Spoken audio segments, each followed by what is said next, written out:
வந்து அவரை விதைகள். இதை தான் இப்போ நம்ம இந்த கார்டன் நர்சரி ட்ரேயில் போட போகிறோம். ஸோ இது வளர்ந்து கொஞ்சம் வளர்ந்ததுக்கு அப்புறமா இதை ஒரு பெரிய கண்டெய்னரில் மாற்றுவோம். உங்கள்கிட்ட கார்டன் ட்ரே இல்லைன்னா, நர்சரி ட்ரே இல்லைன்னா, ஏதாவது சின்ன வேஸ்ட்டான பிளாஸ்டிக் பாட்டில்ஸை கட் பண்ணி அதில் கூட நீங்கள் போட்டுக்கலாம். அடியில் ஒரு சின்ன ஹோல் போட்டுக்கிட்டு யூஸ் பண்ணிக்கலாம்.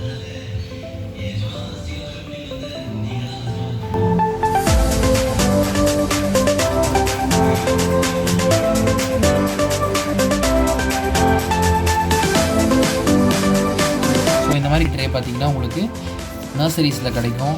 இல்லைனா வந்து நான் எங்கே பொதுவாக வாங்குவேன்னா, இந்த பல்லாவரத்தில் சந்தைகள் போடுவாங்க. அந்த சந்தையில் நிறைய இடங்கள்லேருந்து வந்து இந்த மாதிரி ட்ரேஸ் போடுவாங்க. இந்த ட்ரே நான் அங்கே தான் வாங்கினேன். 60 ரூபா இந்த ஒரு ட்ரேயோட விலை. ஸோ அதே போல் இந்த விதைகளையும் அதே சந்தையில் தான் வாங்கினேன் நான். ஸோ நீங்கள் பக்கத்தில் இருக்க கடையில் நீங்கள் வாங்கினீங்கனாலும் வாங்கி போட்டுட்டு முதலாவது அது எப்படி வருதுன்றதை நீங்கள் பார்த்துட்டு அதுக்கப்புறமா நீங்கள் தொடர்ந்து அந்த இடத்துல வாங்குறதா இல்லை வேறு எங்கேயா வாங்குறதான்னு பார்த்துக்கலாம். அதே போல் இதற்கும் தண்ணியை வந்து ஸ்ப்ரே பண்ணி மட்டும் விட்டால் போதும். அதிக அளவில் தண்ணி விட வேணாம். அது வந்து விதை அழுகலில் கொண்டு போயிடும்.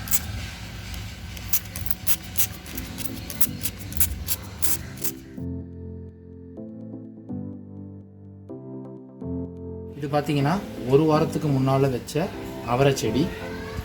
ஒரு வாரத்திலே பார்த்திங்கன்னா நம்ம வச்ச இந்த நர்சரி ட்ரேலேருந்து நல்லா பார்த்திங்கன்னா உங்களுக்கு ஒரு 1/2 அடி ஹைட்டுக்கு வளர்ந்துருக்கு.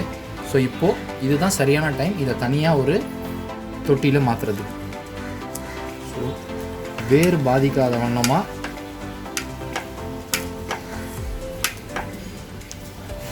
நர்சரி ட்ரேலேருந்து இதை எடுக்கிறோம்.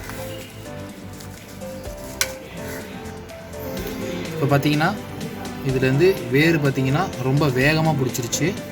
இப்போ இந்த வேர் டிஸ்டர்ப் ஆகாத வண்ணமாக நம்ம இதை வந்து இப்போ வந்து ஒரு க்ரோ பேக்கில் வந்து இது பண்ண போகிறோம். வச்சுருக்க மண்ணில்